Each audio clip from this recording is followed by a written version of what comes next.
Заев на денешната собраниска седница изјави дека рече ајде да си простиме, прво нека биде 27 април, значи ми испрати на некој начин порака на опозицијата за помирување. Некои медиуми тоа го протолкуваа како дека нуди амнестија за 27 април, па дури се проширифирало и на социјалните мрежи. Кој е вашиот коментар? И јас го слушав излагањето на премиерот и не го сватив како понуда за амнестија. Прво, дефинирано ни настав на коалиција дека амнестија нема за никого. Односно, ќе подадеме рака на секому, ама амнестија на никому. Тоа е првата работа.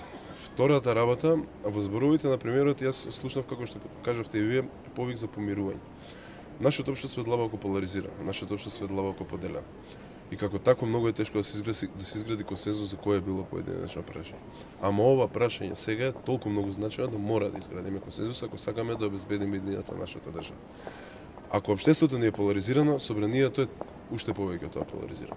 Бидејќи собранието е, нели условно кажано, гласот на народот. И као таков ги представува различните сегменти од општествениот дискурс. Понудата беше за подавање на рака прво кон пратениците на ВМРО ДПМН, бидејќи тие се тие кои што се сега на обвинителна клупа, од кои што дел се сега на обвинителна клупа за насадите на 27 април. Понудувањето на подадена рака не значи понуда за ослободување од кривичен прогон и кривична одговорност. Судовите и институциите на прогон ќе си ја вршат својата работа. Со понудената рака понуди опција за ние внатрешно како дом да се помириме и да се обединиме за интересите на нашата држава.